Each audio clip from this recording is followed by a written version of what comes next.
ان الحمد للہ نحمده ونستعینه ونستغفره ونعوذ باللہ من شرور انفسنا ومن سیئات اعمالنا من يهده اللہ فلا مضل له ومن يضلل فلا هادی له واشهد ان لا الہ الا اللہ وحدہ لا شریک له واشهد ان محمدا عبده ورسوله اما بعد فان خیر الحدیث کتاب اللہ وخیر الہدی ہدی محمد صلی اللہ علیہ وآلہ وسلم وشر الامور محدثاتها وكل محدثة بدعة وكل بدعة ضلالة وكل ضلالة في النار.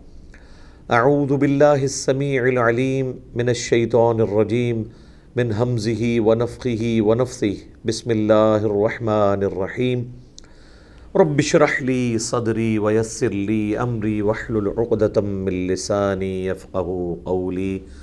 بسم اللہ الرحمن الرحیم ان اللہ وملائکتہ یصلون علی النبی یا ایہا الذین آمنوا صلوا علیہ وسلموا تسلیما.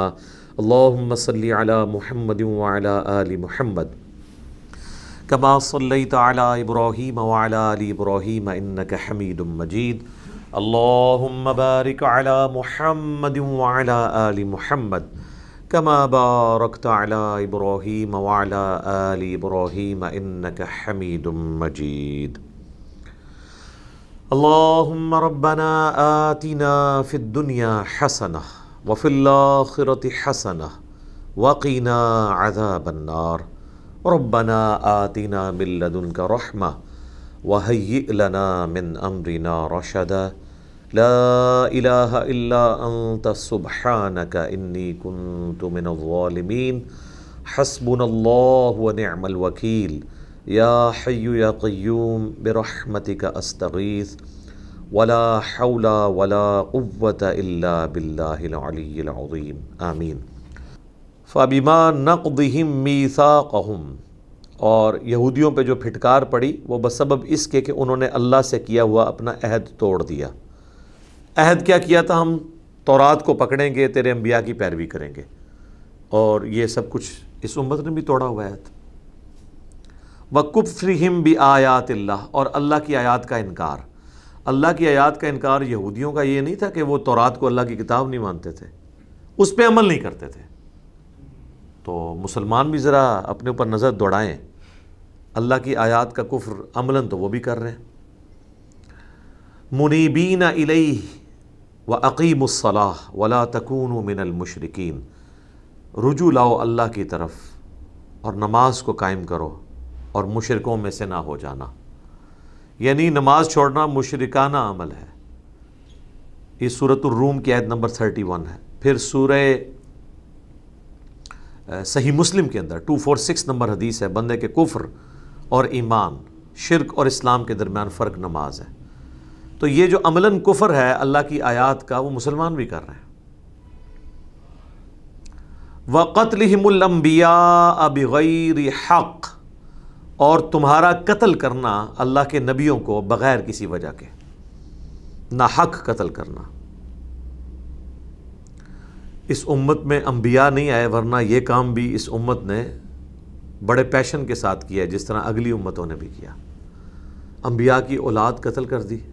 نبی علیہ السلام کو قبر میں گئے، بمشکل 50 سال ہوئے ہیں اور آپ کا پورا گھر ذبح کر دیا گیا. اور پھر پوری امت میں جب جب کبھی کوئی شخص حق کے لیے آواز اٹھاتا رہا، اس کو ان تمام تکالیف سے گزرنا پڑا. امام نسائی قتل ہوئے، امام حنیفہ کو زہر دے کے قتل کیا گیا، امام مالک کو تکلیفیں برداشت کرنی پڑی، امام احمد بن حنبل کو تکلیف برداشت کرنی پڑی. تو یہ انبیاء کے ریپریزنٹیٹیو تھے دنیا میں، کیونکہ ختم نبوت ہو چکی ہے. لہٰذا جو نبیوں کے ساتھ ہم نے کرنا تھا نا، ہم نے نبیوں کے جانشینوں کے ساتھ وہی کچھ کیا. حضرت ابوبکر کی ایک نیچرل ڈیتھ ہوئی ہے، حضرت عمر بھی شہید، حضرت عثمان بھی شہید، حضرت علی بھی شہید. 4 ہمارے جو خلفاء ان میں سے 3 شہید ہوئے ہیں۔ وَقَوْلِهِمْ قُلُوبُنَا غُلْف، اور بسبب اس کے کہ یہ کہتے ہیں کہ ہمارے دلوں پر غلاف چڑھے ہیں، بڑے وہ فخر سے کہتے تھے۔ سورۃ البقرہ میں بھی ہے کہ ہمارے دلوں پہ تو غلاف چڑھے ہوئے ہیں، اے نبی تمہاری کوئی بات ہم پہ اثر نہیں کر سکتی، ہم اپنا فرقہ، اپنا گروہ، اپنا عقیدہ کبھی بھی چھوڑنے کے لیے تیار نہیں تمہارے کہنے پہ، یعنی اپنی اصلاح کرنے کے لیے تیار نہیں ہے۔ تو یہ آج بھی اسی طرح ہی ہے، وہ کہتے ہیں جی 1000 آیات بھی آپ ہمارے آگے سے گزار دیں ہم نہیں چھوڑیں گے۔ پچھلے دنوں الیاس گھمن صاحب کی ویڈیو کافی وائرل ہوئی جس میں انہوں نے کہا کہ کالجز اور یونیورسٹیز میں پڑھنے والا ولی اللہ بچہ بھی اس سے بہتر مدرسے میں پڑھنے والا گنہگار، فاسق اور فاجر ہے۔ اور ظاہر ہے کہ مدرسوں میں جو کچھ ہوتا ہے وہ آپ کو پتہ ہے، اس کو جسٹیفائی کرنے کا ایک طریقہ یہ بھی ہے۔ تو انہوں نے کہا میں اس کی آپ کو ریزن دیتا ہوں۔ کہتے ہیں ریزن یہ ہے کہ کالج اور یونیورسٹی کے بچے کو آپ بخاری مسلم سے رفع الیدین کی حدیثیں بتائیں گے تو وہ فوراً رفع الیدین شروع کر دے گا، اتنی سادہ روح ہے وہ، حالانکہ یہ جنتی روح کی نشانی ہے، سمعنا واطعنا۔ اور کہتے ہیں آپ ہمارے مدرسے کا کوئی ڈھیٹ بچہ لے جائیں، ڈھیٹ میں نے بریکٹ میں کہا ہے، اس سے پورا قرآن بخاری مسلم بھی گزار دیں، یہ میں اس کی ایکسپلینیشن کر رہا ہوں، وہ رفع الیدین نہیں شروع کرے گا۔ رفع الیدین کا تو انہوں نے ذکر کیا اس میں باقاعدہ، ظاہر ہے دماغ جو بند کر دیے آپ لوگوں نے۔ تو بیسیکلی وہ یہ بتانا چاہ رہے تھے کہ ہم نے اپنے مدرسوں میں ایسے شاہ دولہ کے چوہے تیار کیے ہیں کہ آپ جو مرضی کریں وہ بات نہیں مانیں گے۔ خیر وہ تو یہ بات تو نہیں کریں گے، وہ کہتے ہیں نہیں نہیں، ہمارے مدرسوں کے جو اسٹوڈنٹ ہیں ان کو دلیل نہ بھی پتہ ہو، ان کو یہ یقین ہوتا ہے اپنے علماء پہ کہ یقیناً اس بات کا کوئی نہ کوئی جواب ہوگا، ہم نے یہ بات نہیں ماننی۔ تو سر یہی بات اگر دوسرے مسلک کے لوگ بھی سوچ لیں کہ آپ جو کچھ کہہ رہے ہیں یقیناً ہمارے مسلک کے علماء کے پاس بھی کوئی نہ کوئی اس کا جواب ہوگا، اور اس سے بھی بڑھ کر اگر قادیانی بھی یہ سوچ لیں کہ ختم نبوت پہ جو آپ دلائل دے رہے ہیں ہمارے مربیوں کے پاس بھی کوئی نہ کوئی اس کا جواب موجود ہوگا، لہٰذا ہم اس بات کو جو دل کو لگ بھی رہی ہے، دلائل بھی اس کے ٹھیک ہیں، ہم نہیں قبول کریں گے، تو پھر جناب آپ دعوت کا کام کر بیٹھے۔ تو یہ کس قسم کے ذہن دے رہے ہوتے ہیں؟ پھر فخریہ بتاتے ہیں وہ، تو یہ یہودیوں والی روش ہے، وہ کہتے تھے ہمارے دلوں پہ غلاف ہے، ہم پہ کوئی بات اثر نہیں کرتی، جو مرضی کرو۔ تو اللہ نے اس پہ ورڈکٹ دی ہے، بل طبع اللہ علیہا بکفرہم، بلکہ اللہ نے مہر لگا دی ہے ان کے کفر کرنے کے سبب، یعنی حق قبول دل نے کر لیا تھا لیکن پریکٹیکلی حق پہ چلنا مشکل ہے، ان کے دل نے گواہی دی تو انہوں نے کفر کر دیا، حالانکہ دل نے گواہی دی کہ یہ سچائی ہے، تو اس کے سبب اللہ نے ان پر مہر لگا دی۔ فلا یؤمنون الا قلیلا، پس ان میں سے ایمان نہیں لائیں گے ہاں مگر کوئی چند ایک کوئی دانے نکل آئے ایسے کہ جو بات قبول کریں، overall as a community in کے اوپر ہی ہے۔ اور یہی میں کہتا ہوں کہ فرقوں کے جو لوگ ہیں عوام اور خصوصاً ان کے علماء چند ایک بندے کو بات قبول کر لیں گے، ادروائز ان پہ موریں لگی ہوئی ہیں، یہ جتنا انہوں نے دماغ لوگوں کے بند کر دیے ہوئے ہیں مشکل ہے کہ کوئی بندہ بات قبول کرے۔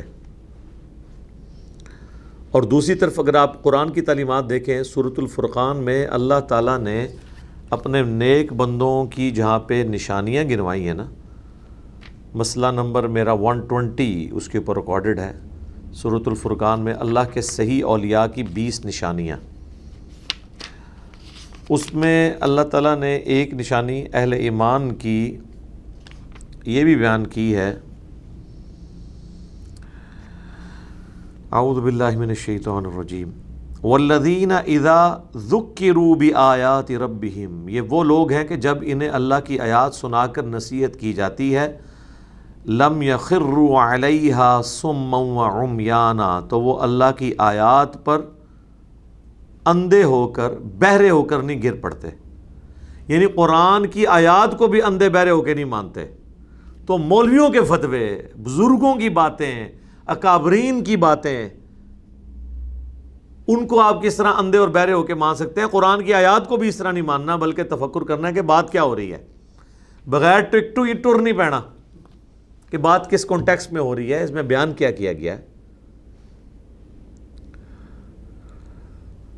وَبِكُفْرِهِمْ وَقَوْلِهِمْ، اور بسبب ان کے کفر کے اور ان کے یہ دعوے کے، بلکہ بہتان کے، علی مریم بہتانا عظیما، جو انہوں نے سیدہ مریم پر الزام لگایا نعوذ باللہ بدکاری کا، وقولہم، اور ان کا یہ کہنا، انا قتلنا المسیح عیسی ابن مریم رسول اللہ، کہ بے شک ہم نے تو عیسیٰ مسیح مریم کے بیٹے کو جو اللہ کے رسول تھے قتل کر دیا ہے، وما قتلوہ، اور انہیں قتل نہیں کیا گیا، وما صلبوہ، اور نہ ہی انہیں سولی چڑھایا گیا، ولیکن شبہ لہم، بلکہ ان کے لیے معاملہ مشتبہ ہو گیا، ایمبیگوس ہو گیا، مبہم ہو گیا، یعنی وہ مارنے والے جو ہیں ان کے لیے معاملہ اللہ تعالیٰ نے مبہم کر دیا، اور اس کا اینڈ رزلٹ کیا نکلا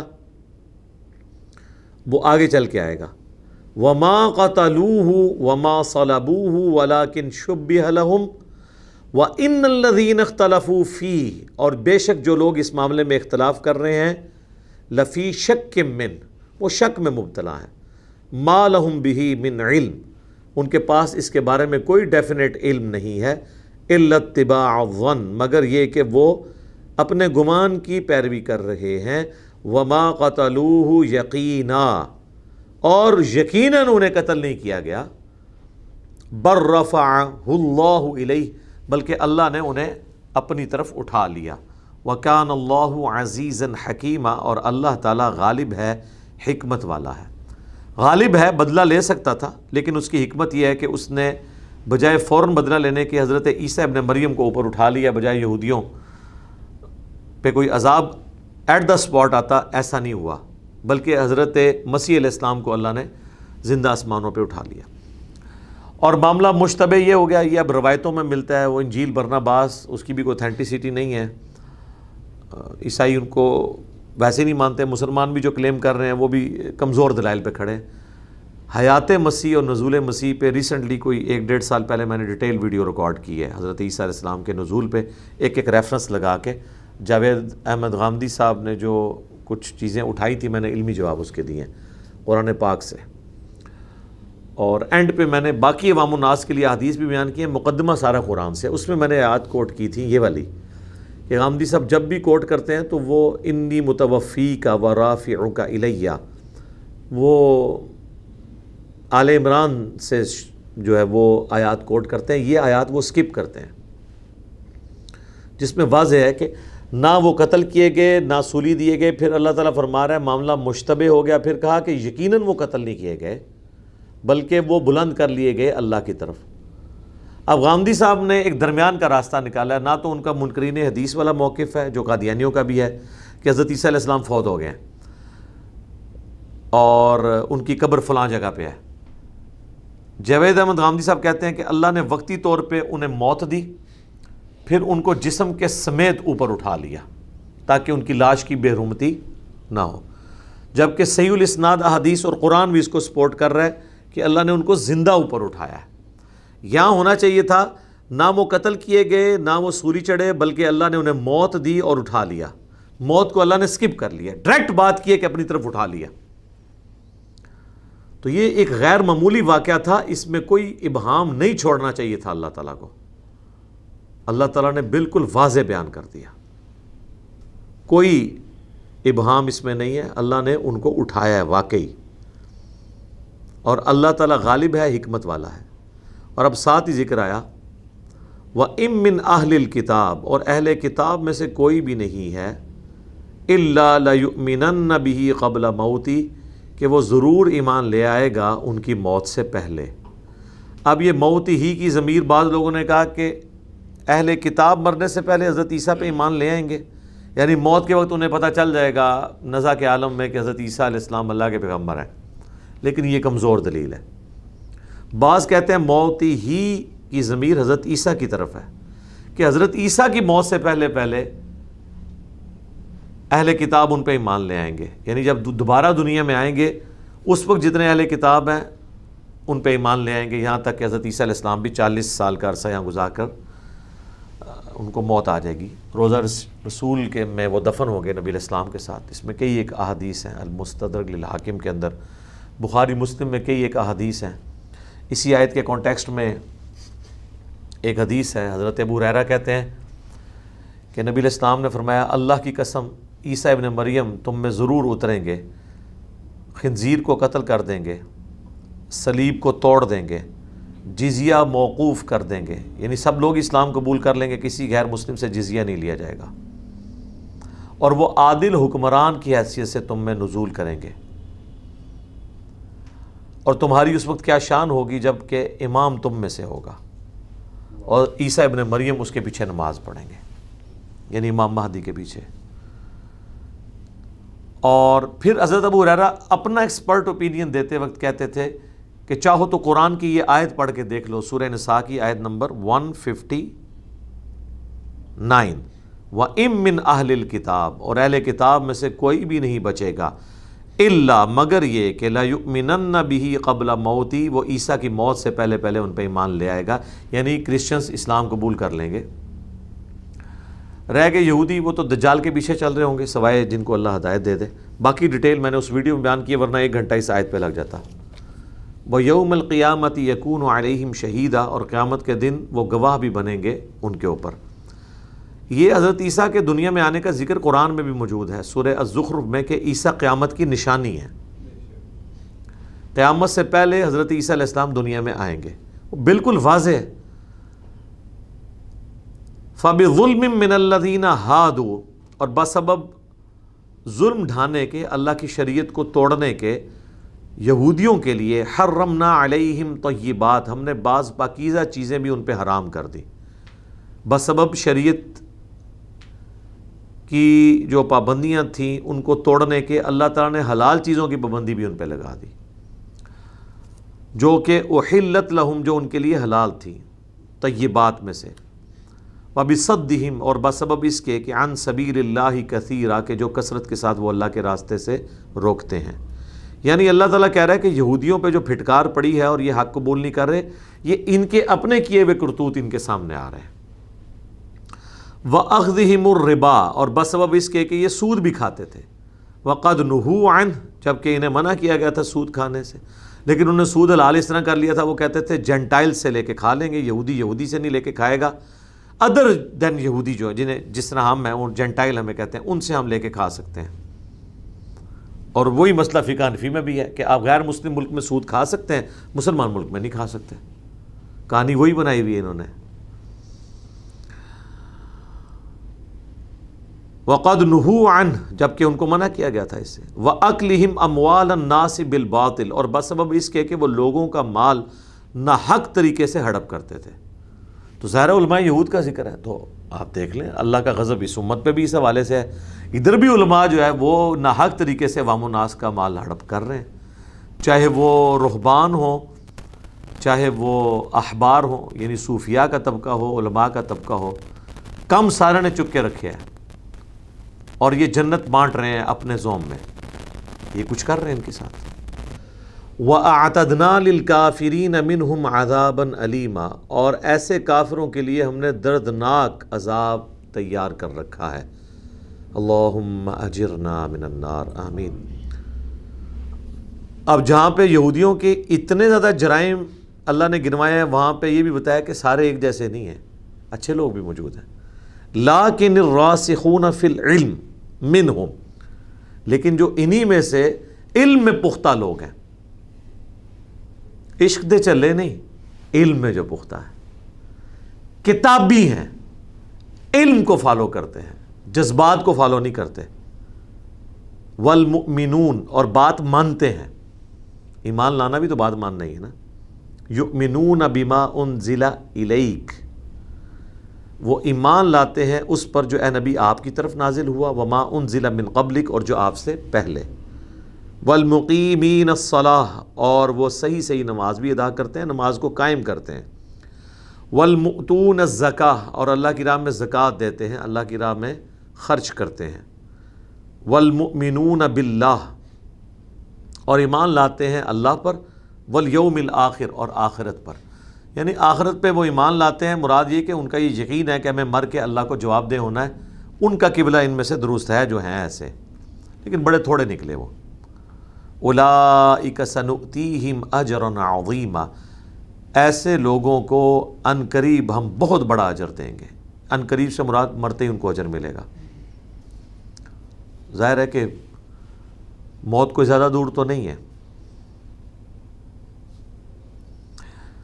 اب ایک اور ٹاپک ڈسکس ہو رہا ہے انبیاء کرام علیہ السلام کے حوالے سے۔ قرآن حکیم میں مختلف صورتوں میں انبیاء کے نام آئے ہیں۔ اس پہ الگ سے بھی میری یوٹیوب پہ ایک ویڈیو موجود ہے کہ قرآن میں کتنے انبیاء کے نام آئے ہیں۔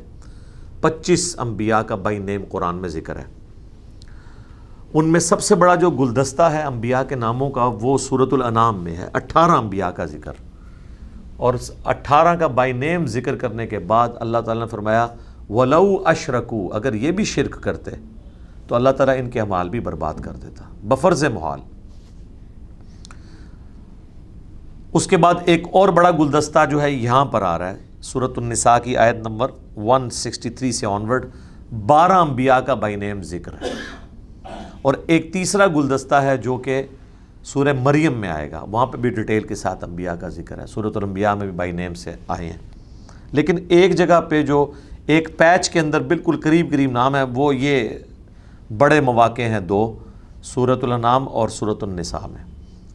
اِنَّا أَوْحَيْنَا إِلَيْكَ كَمَا أَوْحَيْنَا إِلَى نُوحٍ، اے نبی بے شک ہم نے تمہاری طرف وحی کی جیسا کہ ہم نے وحی کی تھی نوح کی طرف، وَالنَّبِيِّينَ مِن بَعْدِهِ، اور جتنے انبیاء ان کے بعد آئے، وَأَوْحَيْنَا إِلَىٰ إِبْرَاهِيمَ، اور وحی کی ہم نے ابراہیم کی طرف، وَإِسماعیل، اور ان کے بیٹے اسماعیل کی طرف، وَإِسْحَاقَ، اور ابراہیم علیہ السلام کے دوسرے بیٹے اسحاق کی طرف، وَيَعْقُوب، اور ان کے بیٹے یعنی ابراہیم علیہ السلام کے پوتے کی طرف، وَالْأَسْبَاط، اور ان کی اولاد کی طرف۔ تو پھر یہ بنی اسرائیل انہی سے چلی ہے نا، یعقوب کا ہی لقب ہے اسرائیل، تو ان کی اولاد میں کئی انبیاء آئے۔ وَعِیسیٰ، اور انہی اولاد میں سے ایک حضرت عیسیٰ ابن مریم، وَأَیوب، اور ایوب علیہ السلام، وَیونس، اور یونس علیہ السلام، وَہارون، اور ہارون، وَسُلیمان، اور سلیمان علیہ السلام، وَآتَیْنَا دَاوُودَ زَبُورًا، اور ہم نے داود علیہ السلام کو زبور بھی عطا فرمائی تھی، وَرُسُلًا قَدْ قَصَصْنَاهُمْ عَلَيْكَ مِن قَبْلُ، اور وہی بھیجی ان رسولوں کی طرف بھی جن کا حال ہم نے آلریڈی اے نبی آپ سے قرآن میں جو وہی نازل ہوئی اس میں بیان کر دیا۔ وَرُسُلًا لَمْ نَقْصُصْهُمْ، اور ان رسولوں کی طرف بھی وہی بھیجی جن کا ذکر ہم نے آپ سے کیا ہی نہیں، علیہ کا آپ پر کوئی ان کے بارے میں کوئی تفصیلات نازل نہیں فرمائی، لیکن ایمان ہم نے سب کے اوپر لے کے آنا ہے۔ وَكَلَّمَ اللَّهُ مُوسَىٰ تَكْلِيمًا، اور موسیٰ سے تو اللہ نے ایسا کلام کیا جیسا کہ کلام کرنے کا حق تھا۔ اب دیکھیں بنی اسرائیل کے پیغمبروں کی تعریف ہو رہی ہے اس میں کامن ٹرم کے طور پہ۔ حضرت داود علیہ السلام ان کا ذکر ہے کہ انہیں زبور دی تھی، اور حضرت موسیٰ کا ذکر انہیں تورات دی گئی تھی اور ان سے اللہ نے کلام کیا۔ باقی انبیاء بھی ہیں لیکن اسپیسیفکلی ان کا ذکر بڑے شد و مت کے ساتھ آیا۔ اس کے بعد اب آیت نمبر 165 سورۃ النساء کی اہم ترین آیت، رسلا مبشرین ومنذرین، یہ رسول ایسے ہیں جو خوشخبری دینے والے ہیں اور ڈر سنانے والے، لئلا یکون للناس علی اللہ حجہ، تاکہ لوگوں کے پاس قیامت کے دن اللہ کے خلاف کوئی دلیل نہ رہ جائے، بعد الرسل، رسولوں کے آ جانے کے بعد کوئی قیامت والے دن اللہ کو یہ گلہ نہ کرے کہ یا اللہ میرے پاس تو کوئی پیغمبر نہیں آیا تھا ورنہ میں آپ کو مان لیتا، میں آپ کی بات مان لیتا۔ اللہ تعالیٰ نے فرمایا انبیاء بھیج کر ہم نے یہ بہانہ ہی ختم کر دیا ہے کہ قیامت والے دن کوئی اللہ کی بارگاہ میں یہ بہانہ لگائے انبیاء کے آ جانے کے بعد۔ ویسے انبیاء کا آنا نور علی نور ہے، انبیاء نہ بھی آتے تب بھی اس کائنات میں اتنی نشانیاں ہیں کہ انسان کو خدا کا تصور کم از کم آ جاتا ہے، لیکن انبیاء اس کو پالش کرتے ہیں، اور خدا کس مرضی پہ آپ کو اپنی مرضی پہ جو چلانا چاہتا ہے وہ شریعت کا تعارف ان کے ذریعے ہوتا ہے۔ تو اللہ تعالیٰ نے فرمایا کہ یہ سارے رسول خوشخبری دینے والے تھے، اہل ایمان کو ڈرانے والے تھے اللہ کے نافرمانوں کو، تاکہ لوگوں کے پاس اللہ کے خلاف کوئی دلیل باقی نہ رہے رسولوں کے آ جانے کے بعد۔ وَكَانَ اللَّهُ عَزِيزًا حَكِيمًا، اور اللہ تعالیٰ غالب ہے، حکمت والا ہے۔ مراد یہ کہ اللہ تعالیٰ کی یہ حکمت ہے کہ اس نے رسولوں کا سلسلہ شروع کیا. اللہ تعالیٰ رسولوں کا محتاج نہیں ہے، وہ تو غالب ہے، ہر چیز پہ چھایا ہوا ہے، اس کی مرضی ہر چیز پہ چل رہی ہے سوائے جنوں اور انسانوں کے. اور جنوں اور انسانوں کی بھی وہ چیزیں جس میں اللہ نے ان کو اختیار دیا ہوا ہے، جس میں اختیار نہیں دیا ہوا اس میں بھی اللہ کی مرضی چل رہی ہے. ہم اپنی مرضی سے اپنے گردے کو کام کرنے سے، اپنے دل کو دھڑکنے سے روک بھی نہیں سکتے. ہمارے لیے تو اپنی آنکھ کو جھپکنا بھی مشکل ہے، اور جھپکتی ہوئی کو زیادہ دیر تک کے لیے روکنا بھی مشکل ہے. تو ساری کی ساری چیزیں اللہ تبارک و تعالیٰ نے کنٹرول کی ہوئی ہیں. لیکن اللہ یشہد بما انزل الیک، لیکن اللہ تعالیٰ گواہی دیتا ہے اس کتاب کے ذریعے جو آپ کی طرف نازل ہوئی. انزلہ بعلم، وہ اللہ کے علم سے نازل ہوئی ہے. یعنی اللہ تبارک و تعالیٰ خود گواہ ہے کہ آپ اللہ کے پیغمبر ہیں، اگر آپ کی کوئی بات نہ بھی مانے. باقی پیغمبروں کا سلسلہ تو اللہ نے اس لیے شروع کیا تاکہ لوگ کوئی بہانہ نہ بنا سکے. اور پھر اس کا کلائمیکس اس حوالے سے سورہ بنی اسرائیل میں آیا کہ وَمَا كُنَّا مُعَذِّبِينَ حَتَّى نَبْعَثَ رَسُولًا، ہم کسی قوم کو اس وقت تک عذاب بھی نہیں دیتے جب تک کہ ان میں رسول نہ بھیج دیں جو ان پہ حجت تمام کرے. اور پھر وہ رسولوں کا جب انکار کرتے ہیں پھر اللہ کا عذاب آتا ہے، ادروائز اللہ تعالیٰ عذاب بھی نہیں دیتا.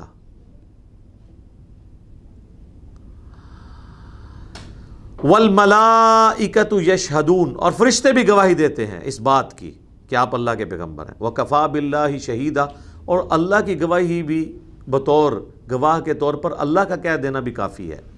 ان الذین کفروا، بے شک وہ لوگ جنہوں نے کفر کیا، وصدوا عن سبیل اللہ، اور انہوں نے اللہ کے راستے سے روکا.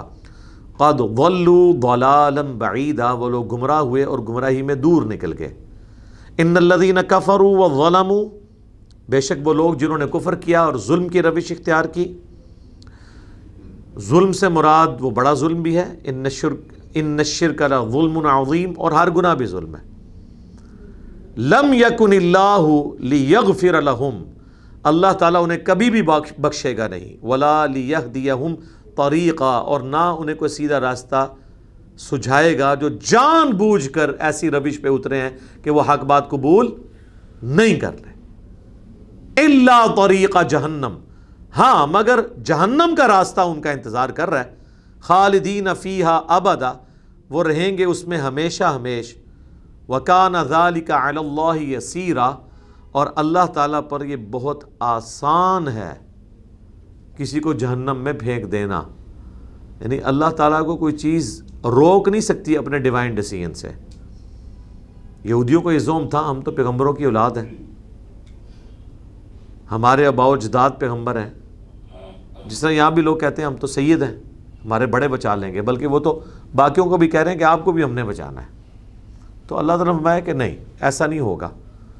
اچھا جی، اب نبی صلی اللہ علیہ وآلہ وسلم کے حوالے سے دعوت حق دی جا رہی ہے. یا ایہا الناس، اے لوگو، قد جاءکم الرسول بالحق، بے شک تمہارے پاس الرسول، وہ خاص رسول جن کی پریڈکشنز تمہاری کتابوں میں موجود تھیں، وہ آ گئے ہیں حق کے ساتھ. من ربکم، تمہارے رب کی طرف سے، اور وہ حق کیا ہے؟ قرآن.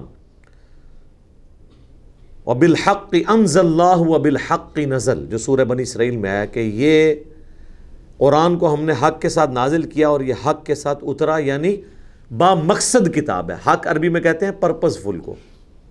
فآمنوا خیر لکم، پس ایمان لے آؤ، اسی میں تمہاری خیریت ہے. وَإِن تَكْفُرُوا، اور اگر تم ناشکری کرو گے، اللہ کا کفر کرو گے، فَإِنَّ لِلَّهِ مَا فِي السَّمَاوَاتِ وَالْأَرْضِ، تو بے شک جو کچھ آسمانوں میں ہے اور زمین میں وہ سب اللہ ہی کا ہے، اللہ کو کوئی فرق نہیں پڑتا.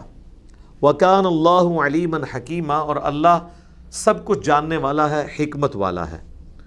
یا اہل الکتاب، اے اہل کتاب، لا تغلو فی دینکم، اپنے دین میں غلو مت کرو، ایگزیجریشن نہ کرو.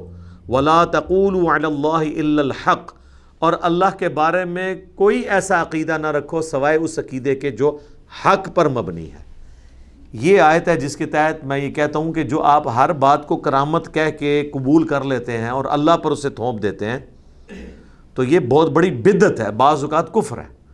یعنی ہم جب دیوبند سے پوچھتے ہیں کہ آپ کیا، اشرف علی تھانوی صاحب نے ارواح ثلاثہ میں لکھا کہ قاسم نانوتوی صاحب مرنے کے 6 سال کے بعد قبر سے نکل کے فزیکلی، خواب میں نہیں، دیوبند کے 2 علماء کی صلح کرا کے دوبارہ واپس چلے گئے۔ وہ کہتے ہیں جی اللہ چاہے تو ایسا نہیں ہو سکتا۔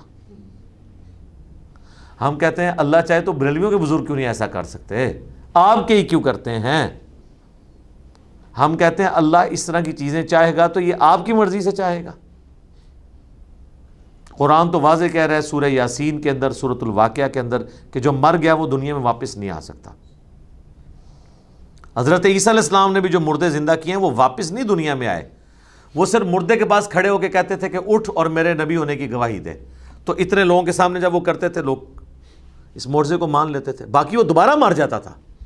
یہ نہیں تھا کہ وہ دوبارہ سے زندگی اس کی شروع ہو گئی ہے، نہیں، جس کا ٹائم پورا ہو گیا، قرآن میں درجنوں جگہ یہ بات آئی ہے، نہ ایک لمحہ ایڈ ہوگا نہ مائنس ہوگا۔ یہ اللہ کے ڈیوائن اصول ہیں، ان میں کوئی تبدیلی نہیں آتی۔ دنیا میں کوئی نہیں آ سکتا مرا ہوا شخص۔ حضرت عیسیٰ جو دنیا میں آئیں گے وہ اس لیے کہ وہ ابھی مرے نہیں ہیں، مرنے کے بعد کوئی دنیا میں واپس نہیں آ سکتا، یہ ذہن میں رکھیے گا، یہ اللہ کا اصول ہے۔ لہٰذا اللہ پہ یہ جھوٹ باندھنا ہے کہ اگر کوئی کہتا ہے کہ مرنے کے بعد کوئی قبر سے نکل کے باہر آ گیا، اب ایسے قیامت تک نہیں کوئی آئے گا، میڈیا کا دور ہے، لے آؤ کیڑا جے، سب تو پہلے میں نماز سننی ہے، اس کے بعد دعائے قنوت سننی ہے۔ میں وہ کروں دعائے قنوت بھی انفیاں لی نہیں، جیڑی اصلی دعائے قنوت ہے، تو پتہ چل جائے گا ہاں قبر تو نکل کے آیا کہ نہیں آیا، بزرگ آیا یا نہیں ہے۔ بر یہاں اسپیسیفکلی اللہ نے اہل کتاب کو کہا، اور خصوصاً ان کے اس شرک کو ایڈریس کیا جو انبیاء کے اوپر وہ جھوٹ باندھتے تھے۔ انما المسیح عیسی ابن مریم، مسیح عیسیٰ کے بیٹے مریم وہ تو نہیں ہے سوائے اس کے کہ وہ رسول اللہ ہیں۔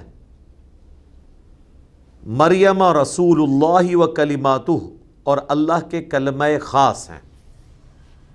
القاہا الی مریم، جو اللہ نے مریم کی طرف بھیجا، وروح منہ، اور وہ اللہ کی روح ہیں۔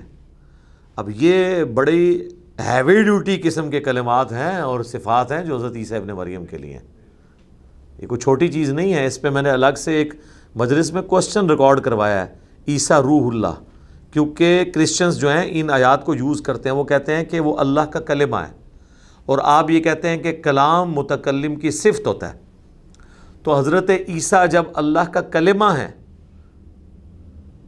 تو اللہ کی صفت ہوئے، اور جب اللہ کی صفت ہوئے تو وہ مخلوق نہیں ہے، وہ اللہ ہی کی صفت ہے، اور اس سے وہ ثابت کرتے ہیں۔ اب لاجیکلی بڑی زبردست ہیرارکی وہ بناتے ہیں، لیکن اس کو پورا پڑھے، وَكَلِمَتُهُ أَلْقَاهَا إِلَى مریم، یہ وہ کلمہ ہے جو مریم پر اللہ نے القاء کیا، اور اس کلمے سے مراد ہے اللہ تعالیٰ کا حکم کن۔ وہ سب ہم کلمت اللہ ہیں، ہم سب کن فیکون سے پیدا ہوئے ہیں۔ تو پھر حضرت عیسیٰ علیہ السلام کو خاص کلمت اللہ اس لیے کہا گیا کہ حضرت عیسیٰ علیہ السلام کی ولادت بغیر باپ کے ہوئی، وہ خاص کلمہ ہے، کلمہ سارے ہی ہیں۔ حضرت آدم علیہ السلام کو بھی تو اللہ تعالیٰ نے پیدا کیا ہے، اسی لیے سورہ المائدہ میں آگے چل کے آئے گا کہ اللہ کے نزدیک عیسیٰ علیہ السلام جو ہیں وہ آدم کی مثل ہیں، اللہ نے انہیں کن فیکون کر کے پیدا کر لیا۔ تو یہ کہنا کہ اللہ کے کلمہ ہے تو اللہ کی وہ صفت، یہ کلمہ ان معنوں میں نہیں ہے کہ وہ اللہ کی کوئی صفت ہے، مراد یہ کہ اللہ کا جو کلمہ ہے کہ اللہ فرماتا ہے کن کہ ہو جا تو وہ ہو جاتا ہے۔ تو حضرت عیسیٰ علیہ السلام بغیر باپ کے پیدا ہوئے، وہ باپ والا جو مسنگ ایلیمنٹ تھا وہ اللہ کا کلمہ کن تھا، ماں پھر بھی تھی۔ تو اگر خدا ہی ماننا ہے تو حضرت آدم کو بڑا خدا مانو، ان کی ماں بھی کوئی نہیں تھی، وہ بغیر ماں باپ کے پیدا ہوئے ہیں، لیکن وہ بھی اللہ نے کہا کن فیکون۔ اچھا، اب کرسچن حضرت عیسیٰ کو اللہ کا کلمہ مانتے ہیں، حضرت آدم کو نہیں مانتے، کہتے ہیں آدم اللہ کے بندے ہیں۔ تو جس کی ماں بھی نہیں باپ بھی نہیں، دو کلمات کن سے جو پیدا ہوا ہے وہ تو بندہ ہے، اور جو ایک کلمہ کن سے پیدا ہوا ہے وہ اللہ کا بیٹا ہے، اللہ کی صفت ہے۔ اللاجیکل گفتگو۔ اور دوسری طرف یہ بھی مانتے ہیں کہ انہیں سولی دے دیا گیا اور ہمارے گناہوں کا کفارہ بن گئے۔ بھئی اللہ کو تو موت ہے ہی نہیں ہے، اللہ کی صفت کو کیسے موت آ سکتی ہے؟ یہ ان کو آپ سولی پہ دیے جانا ماننا ہی ان کو مخلوق ماننا ہے۔ آپ کے نزدیک بھی ثابت ہو جاتی ہے یہ بات. ہمارے نزدیک تو ان کو الٹیمیٹلی موت آئے گی، اور وہ اللہ کی طرف سے روح ہے، روح من، اللہ کی طرف سے روح ہے. من کا مطلب ہے فرام گاڈ. وہ تو انسان کے لیے اللہ نے فرمایا وَنَفَخْتُ فِيهِ مِن رُوحِي، اور جب میں اپنی طرف سے، یہ وہی مِن روحی، یہاں بھی روح من ہے، اپنی طرف سے روح پھونک دوں تو اے فرشتوں اس آدم کے لیے سجدے میں گر پڑنا. تو آدم تو اللہ کے بندے ہیں، تو حضرت عیسیٰ علیہ السلام بھی اگر روح من ہے تو اللہ کے بندے ہیں. فآمنوا باللہ ورسلہ، پس ایمان لاؤ اللہ پر، اس کے رسولوں پر. ولا تقولوا ثلاثہ، اور مت کہا کرو کہ 3 خدا ہیں. انتہوا، باز آ جاؤ، خیر لکم، اسی میں تمہاری خیریت ہے. انما اللہ الہ واحد، اللہ تو نہیں سوائے اس کے کہ وہ اکیلا ہے، اکیلا معبود. سبحانہ، وہ پاک ہے، وہ اولاد سے پاک ہے. اولاد تو ہوتی ہے باپ کا نام روشن کرنے کے لیے، اس باپ کا نام روشن کرنے کے لیے جس باپ نے مر جانا ہو. اور جب باپ تم خدا کو کہہ رہے ہو تو اس کو تو موت ہی نہیں آنی، اسے کس اولاد کی ضرورت ہے؟ سبحانہ، وہ تو پاک ہے. ان یکون لہ ولد، کہ اس کا کوئی بیٹا ہو. بیٹے کی تو ضرورت ہی نہیں اسے اپنی نسل چلانے کے لیے، اور نسل چلانے کے لیے تو اسے ضرورت ہے جسے موت آنی ہو، جسے موت ہی نہیں آنی اس نے کیوں اپنی نسل آگے چلانی ہے؟ لہو ما فی السماوات و ما فی الارض، اسی کے لیے ہے جو کچھ ہے آسمانوں میں اور جو کچھ ہے زمین میں. وکفا باللہ وکیلا، اور اللہ ہی کارساز کافی ہے. لن یستنکف المسیح ان یکون عبدا للہ، عیسیٰ ابن مریم کبھی بھی اس بات پر شرمندہ نہیں ہوں گے کہ وہ اللہ کے بندے ہیں. ان کو فوراً ٹینشن بن جاتی ہے کہ بھئی اگر اللہ کا بندہ کہا تو ان کی کوئی شان نیچے آ جائے گی. جس طرح ہمارے لوگوں کو یہ ٹینشن ہو جاتی ہے اگر رسول اللہ کو کہہ دیا نا انسان، تو یہ تو بڑی شرمندگی ہے، تو آپ نے ان کا مرتبہ کم کر دیا.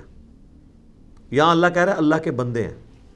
یہ تو کوئی مولوی کہلوانے کے لیے تیار نہیں ہے. آپ کسی مولوی کا تعارف کروائیں کہ جی ابھی آپ کے سامنے سٹیج پہ آئیں گے جو اللہ کے بندے ہیں، وہ کہے گا ہاں ایک ہی میرا تعارف کرایا، بندے تو سارے نے، میرے نال تو لا استاذ العلماء، ٹھیک ہے جی، اور ساتھ لگا جناب امام المفسرین، ٹھیک ہے جی، شیخ الحدیث، شیخ القرآن و تفسیر. یہ جب تک نہیں لگاتا یہ عبداللہ ہونا کیڑا کام ہے، سارے عبداللہ نے. اور اللہ تعالیٰ کیا کہہ رہا ہے کہ عیسیٰ بھی کبھی شرمندگی محسوس نہیں کریں گے کہ انہیں کہا جائے کہ وہ اللہ کے بندے ہیں. تو انہوں کی ٹینشن پہ گئی ہے کہ تم عیسیٰ کو اللہ کا بیٹا بناؤ گے تو تب عیسیٰ راضی ہوں گے. عیسیٰ کبھی اس پر شرمندہ نہیں ہوں گے کہ انہیں اللہ کا بندہ کہا جائے. وَلَلْمَلَائِكَةُ الْمُقَرَّبُونَ، اور کوئی مقرب فرشتہ بھی اس کے اوپر آر نہیں محسوس کرے گا کہ اسے کہا جائے اللہ کا بندہ. یعنی جبرائیل کو خوش کرنے کے لیے یہ کہنا ضروری نہیں کہ فرشتوں کا سردار، اسے یہ بھی کہا جائے نا یہ اللہ کا پیدا کیا ہوا ایک بندہ ہے، تو اس پہ شرمندہ نہیں ہوگا، وہ فخر محسوس کرے گا. یہاں تو کتنے ٹائٹل ساتھ لگاتے ہیں. وَمَن يَسْتَنْكِفْ عَنْ عِبَادَتِهِ، اور جو کوئی ہماری بندگی سے شرمندگی محسوس کرے گا، وَيَسْتَكْبِرْ، اور تکبر میں آئے گا، فَسَيَحْشُرُهُمْ إِلَيْهِ جَمِيعًا، تو یہ سب کے سب تو اللہ کے حضور ہی جمع ہونے ہیں نا. موت تو سب کو آنی ہے، اینڈ پہ تو فرشتوں کو بھی موت آنی ہے، اللہ کے حضور پیش ہوں گے. فَأَمَّا الَّذِينَ آمَنُوا، تو پس جو لوگ ایمان لائے، وَعَمِلُوا الصَّالِحَاتِ، اور انہوں نے نیک اعمال کیے، فَيُوَفِّيهِمْ أُجُورَهُمْ، تو انہیں پورا پورا بدلہ دیا جائے گا. وَيَزِيدُهُمْ مِنْ فَضْلِهِ، اور اللہ اپنے فضل سے زیادہ بھی دے دے گا. اللہ یعنی کوئی اللہ تعالیٰ تو اپنے فضل میں وسعت والا ہے، وہ جو کچھ کیا ہوگا اس سے بھی بڑھ کے دے دے گا. وَأَمَّا الَّذِينَ اسْتَنْكَفُوا، ہاں جنہوں نے دنیا میں اللہ کا بندہ کہلوانے سے اپنے آپ کو شرمندگی محسوس کی یا اللہ کی عبادت سے تکبر کیا، وَاسْتَكْبَرُوا، اور تکبر کیا، فَيُعَذِّبُهُمْ عَذَابًا أَلِيمًا، ایسے لوگوں کو ہم دردناک عذاب دیں گے.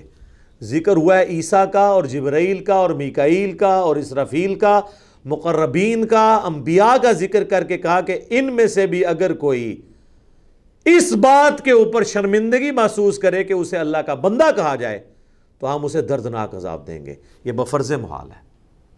سورہ آل عمران میں تو یہاں تک آیا کہ کبھی ایسا نہیں ہوا کہ اللہ تعالیٰ نے کسی کو پیغمبر بنا کے بھیجا ہو اور وہ لوگوں سے کہے کہ لوگوں اللہ کو چھوڑ کے میری عبادت کرو، وہ یہی کہے گا کونو ربانیین، سب کے سب رب والے بن جاؤ، اللہ والے بن جاؤ۔ یہاں تو پیرلل میں گاڈ بنایا ہوتا ہے نا انبیاء کو، اور دوسری طرف جو لوگ توحید بیان کرتے ہیں وہ انبیاء کی تنقید شروع کر دیتے ہیں۔ توحید کی اپنی اہمیت ہے اور انبیاء کی عصمت و عفت کی اپنی اہمیت ہے، درمیان میں بڑا بیلنس کر کے اس معاملے کو چلنا ہے۔ وَلَا يَجِدُونَ لَهُم مِّن دُونِ اللَّهِ وَلِيًّا وَلَا نَصِيرًا، اور ایسا شخص پھر قیامت والے دن اللہ کے سوا نہ کوئی اپنا پشت پناہ حمایتی پائے گا، نہ کوئی مددگار۔ یا ایھا الناس، اے لوگو، قد جاءکم برہان من ربکم، بے شک تمہارے رب کی طرف سے روشن دلیل تمہارے پاس آ چکی ہے، قرآن اور رسول اللہ کی شکل میں برہان۔ وَأَنزَلْنَا إِلَيْكُمْ نُورًا مُبِينًا، اور تمہاری طرف نازل کیا ہے اللہ نے روشن نور، یعنی قرآن اور نبی علیہ السلام۔ فَأَمَّا الَّذِينَ آمَنُوا، پس جو کوئی ایمان لائیں گے باللہ، اللہ پر، وَاعْتَصَمُوا بِهِ، اور مضبوطی سے پکڑ لیں گے اسے، تو اللہ کو تو کوئی پکڑ نہیں سکتا، مراد اس کی تعلیمات کو، اس کے پیغمبر کو اور قرآن کو، آج کی ڈیٹ میں قرآن کو اور سنت کو، کیونکہ آج تو حضور بھی نہیں کہ پکڑا جائے کہ ان کی بیعت کی جائے۔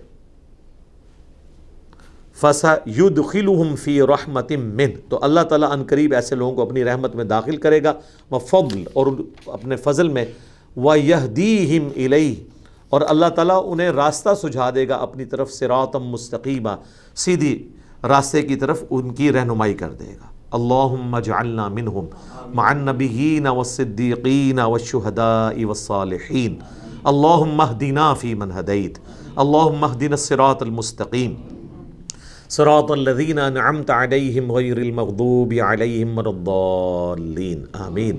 صحیح مسلم میں حدیث ہے کہ نماز کے دوران بھی جب اس قسم کی آیات آتی تھی تو حضور نماز میں بھی دعائیں مانگا کرتے تھے۔ یہ جی آخری کلام تھا اللہ کا جیوز اور کرسچنز کے ساتھ، یعنی وہ چیزیں جو سورۃ البقرہ میں آل عمران سے شروع ہوئیں ان کی کنکلوژن سورۃ النساء اور سورۃ المائدہ ہے، اگلی سورت میں بھی آئے گی چیزیں، یعنی جو آخری درجے میں سمجھانا تھا نا وہ یہ صورتیں تھیں، کوئی چیز اللہ نے چھوڑی نہیں ہے۔ اب چونکہ اللہ کا ایک طریقہ ہے صورتوں میں کہ جو مرکزی ٹاپک ہوتا ہے جس کی بنیاد پہ صورت کا نام بھی ہوتا ہے، اینڈ پہ جا کے وہ مضمون دوبارہ واپس آ جاتا ہے۔ تو یہ سورۃ النساء تھی، عورتوں کے حقوق کی بات تھی، اور خصوصاً اس میں وراثت کے قوانین شروع میں آئے تھے کہ عورتوں کو وراثت میں حصہ دینا ہے۔ تو آپ دیکھیں آخری آیت اللہ نے کس طرح یہودیوں سے خطاب ہوتے ہوئے، میرے اعتبار سے تو یہیں پہ صورت ختم ہو جاتی ہے اگر کوئی انسان ہوتا ہے اس کتاب کا مصنف، کیونکہ ٹاپک کنکلوڈ ہو رہا ہے، فوراً واپس آ گئی ہے، اس لیے کہ اللہ تعالیٰ کا ایک خطبے کا سٹائل ہے کہ بات جہاں سے شروع ہوئی تھی واپس لے کے آؤں گا۔ ایک مسئلہ کلالہ کا پوچھا گیا تھا، یہ آیت ہم آلریڈی کور کر چکے ہیں سورۃ النساء کے دوسرے رکوع میں جب میں نے وراثت کے قوانین بتائے تھے، اور درجنوں احادیث میں نے ایک ایک کر کے ڈسپلے کر کے وراثت کیلکولیٹ کرنے کا طریقہ آپ لکھیں یوٹیوب پہ، وہ کلپ الگ سے بھی ہم نے اپلوڈ کیا ہے، اس میں یہ آیت کور تھی، اس لیے میں اسے جلدی جلدی کور کر دیتا ہوں۔ یستفتونک، اے نبی آپ سے فتویٰ یہ پوچھتے ہیں، قل اللہ یفتیکم فی الکلالہ، تو تم فرماؤ اللہ تمہیں فتویٰ دیتا ہے کلالہ کے بارے میں۔ سر یہ جو خوش نصیبی ہے اسی کے لیے ہے جو رسول اللہ کے زمانے میں ہے، کہ سوال تو ہو رہا ہے نبی سے اور اللہ کہہ رہا ہے جواب میں دوں گا۔ آج تو یہ خوش نصیبی نہیں ہے، آج سوال ہوگا تو علماء قرآن و سنت کے دائرے میں جو وہ صحیح سمجھتے ہیں وہ آپ کے سامنے رکھیں گے۔ اللہ تمہیں کلالہ کی وراثت کے بارے میں فتویٰ دیتا ہے۔ کلالہ وہ ہے یعنی جس کے آگے پیچھے کوئی نہیں ہے، نہ اس کی اولاد ہے اور نہ ماں باپ ہے، بہن بھائی ہیں، اس کیس میں کیا ہوگا؟ ان امرؤ ہلک لیس لہ ولد، اگر کوئی ایسا مرد مر جائے جس کی کوئی اولاد نہ ہو، ولہ اخت، اور صرف اس کی ایک بہن ہے وہ چھوڑ کے مرا ہے، نہ اس کے ماں باپ ہیں نہ اولاد ہے، فلہا نصف ما ترک، تو وہ آدھی جائیداد کی مالک بن جائے گی اپنے بھائی کی مرنے کے بعد۔ باقی آدھی کدھر جائے گی؟ وہ کسی این جی او کو بھی جا سکتی ہے، وہ کسی قریبی اور مرد رشتہ دار کو بھی جا سکتی ہے، یعنی اس کے کزنز کو۔ وہ صحیح بخاری موجود ہے کہ قوم کا بھتیجا اور بھانجا اسی قوم میں شمار کیا جائے گا، سب سے قریبی رشتہ دار کو دی جائے گی۔ یہ ڈیٹیلز میں پہلے بتا چکا ہوں، اب میں ٹائم قریب ہے میں اس کو صرف کور کروں گا۔ وَهُوَ يَرِثُهَا، اور اگر وہ مرد ہے وارث ایسی عورت کا جو کلالہ ہے، یعنی نہ اس کی اولاد، نہ اس کا خامند اور نہ اس کے ماں باپ، اگر کوئی عورت مر گئی ہے تو پھر مرد پورے کا پورا اپنی بہن کی جائیداد کا مالک بن جائے گا مرد کے کیس میں، کیونکہ سب سے قریبی رشتہ دار مرد وہ زندہ ہے نا، اب تو کزنز تک بات جائے گی نہیں۔ ان لم یکن لہا ولد، اگر اس کی اولاد نہیں ہے اس عورت کی، فَإِن كَانَتْ اثْنَتَيْنِ فَلَهُمَا الثُّلُثَانِ مِمَّا تَرَكَ، اور اگر دو بہنیں ہوں کسی مرنے والے کی جس کی نہ اولاد ہے، نہ بیوی ہے، نہ ماں باپ ہیں، تو 2/3 ملے گا اس کی بہنوں کو، 1/3 پھر قریبی کسی مرد رشتہ دار کو مل جائے گا، 2/3 مال ان دو بہنوں میں تقسیم ہوگا۔ وَإِن كَانُوا إِخْوَةً رِجَالًا وَنِسَاءً، اور اگر مرنے والے کی بہنیں بھی ہیں اور بھائی بھی ہیں، تو چاہے وہ مرد ہے چاہے عورت ہے، پھر ساری جائیداد ہی اس کے بہن بھائیوں میں تقسیم ہوگی، کس ریشو سے جو شروع میں بیان ہوئی ہے، فَلِلذَّكَرِ مِثْلُ حَظِّ الْأُنثَيَيْنِ، تو ہر مرد کو عورت کے مقابلے میں ڈبل حصہ ملے گا۔ یعنی کوئی عورت مری اور اس کے بہن بھی ہیں اور بھائی بھی ہیں، صرف بہنیں نہیں ہیں، صرف بھائی نہیں ہیں، بلکہ مکس ہیں، تو وہ ساری جائیداد ان میں تقسیم ہو جائے گی 1-2 کی ریشو کے ساتھ۔ یبین اللہ لکم ان تضلوا، اللہ تعالیٰ اپنی آیات کھول کھول کر بیان کرتا ہے کہ کہیں تم گمراہ نہ ہو جاؤ۔ واللہ بکل شیء علیم، اور اللہ تعالیٰ ہر شے کو اپنے علم سے گھیرے ہوئے ہے، ہر چیز سے وہ واقف ہے۔ الحمدللہ۔ لہری سورہ نساء بھی ختم ہو گئی، مکمل ہو گئی۔ یہ جب شروع ہوئی تھی میں نے کہا تھا اس میں تو اتنا کچھ ہے، اتنا کچھ ہے، پتہ نہیں کب ختم ہوگی۔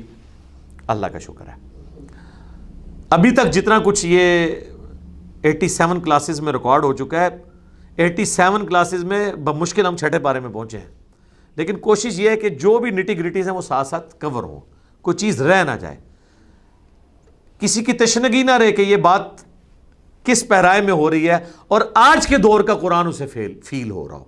یہ کوشش ہوتی ہے کہ ہر اینگل سے چیزوں کو کور کیا جائے۔ اللہ تعالیٰ سے دعا ہے جو حق بات میں نے کہی اللہ تعالیٰ ہمارے دلوں میں راسخ فرمائے، اگر جذبات میں میرے منہ سے کوئی غلط بات نکل گئی تو اللہ تعالیٰ ہمارے دلوں ہی سے اسے دھو ڈالے، ہمیں معاف بھی کر دے، ہمیں کتاب و سنت کی تعلیمات پر عمل کر کے دوسرے بھائیوں تک پہنچانے کی توفیق عطا فرمائے۔